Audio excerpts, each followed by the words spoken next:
Now you guys remember how I said this is world's cheapest LS swap possible? I'm gonna kind of go through what I spent on this car so far, which is next to nothing. And with the mistake I made, as you guys seen in the last couple videos, or the last video, it only went up just a slight bit. So first things first, I already had the majority of all these parts, so it's just up to me to make them work. Now I had this 5.3. This was ran in my BMW for a little bit over a year.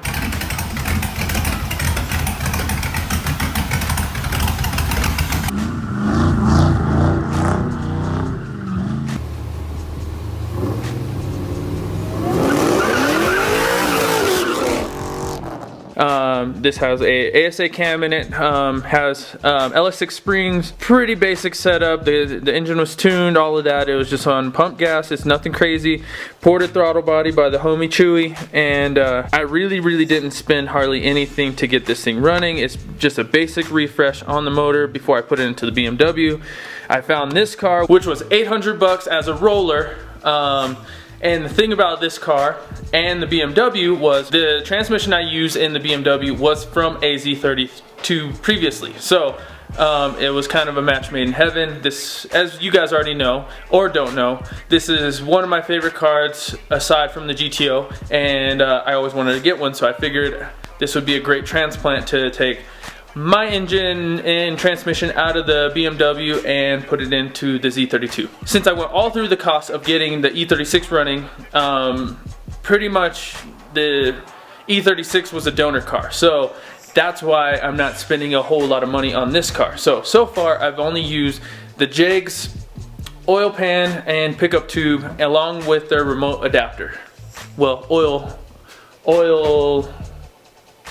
filter adapter. Now that only cost me 330 bucks for the whole kit. Comes with the pickup tube, the oil pan, a new oil pan gasket, the oil lines for the remote oil filter, the oil filter itself, and pretty much everything I need to make the oil side of things run. Things I still need to buy. That intake is not staying, and I need to get an LS1 intake. I have a friend named Eric who's gonna give me an LS1 intake, and then the next thing I would need is accessories. In all honesty, I'll probably will keep the accessories that I have, but I will use, I believe it is an ICT alternator relocation bracket, which will actually shift the alternator over to right here, and then it'll make it sit low, so then I could run the LS1 intake and then be able to close my hood here. Now the next thing I need to buy would be a new brake and clutch pedal. Once I buy these things, that will allow me to connect up all the hydraulics for the clutch system. Now I was hoping to get this from the junkyard, but my homie Oscar called me actually today. He actually went to the junkyard today, and it happened to be an automatic 300Z there. So there was no clutch pedal. So if I were to happen to find it at the junkyard, which would have been ideal, and that would only cost me like 20-30 bucks. But if I were to find it online, the brake and clutch pedal are gonna cost me roughly in the range of 120-130 bucks, plus whatever the shipping would be. Okay, so now since you guys watched the last video from yesterday, I was missing the main harness to connect the engine room harness to the battery and so on and so forth. So with all of that being said, that was, surprisingly, that was only $30. I found it on eBay, used. It's already been shipped. It'll be here Thursday, so 30 bucks. Now on to the other things. Now the difficult stuff. I'm going to be using the S10 LS swap headers versus what I have now. These that I have now are pretty much LS shorty block header style headers. They do not fit properly. I had to modify them to fit, but I don't want to go through that same amount of work when I get the new exhaust. Now what I want to do is actually get like an HKS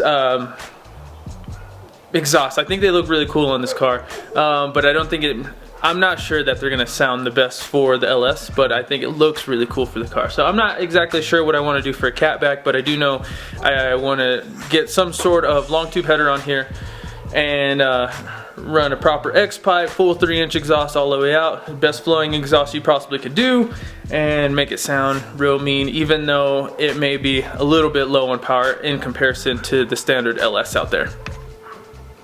What else have I spent? spent $30 on motor mount material since I made my own motor mount. Now this could have easily been a $150 expense, but I wanted to tackle my own motor mounts. And that will get me a running 5.3 with truck accessories, truck intake, everything in this 300Z. But no, my hood will not fit.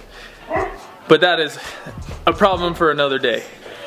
Now, if you're looking to LS swap your 300ZX personally, you're gonna spend a lot more than I did because I had a donor car already. So, you know, it's a little bit unfair, but I did already spend the money in the first place on the first swap.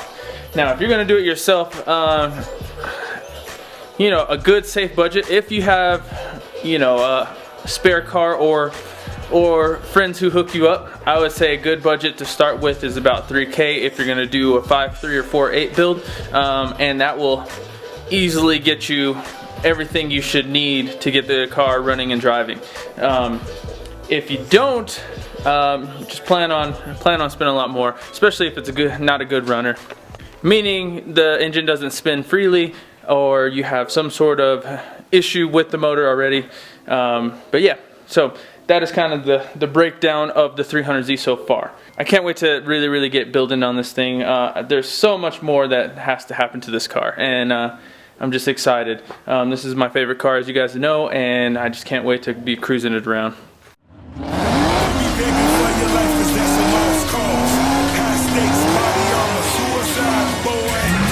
It's the time for games and it's the time to kill.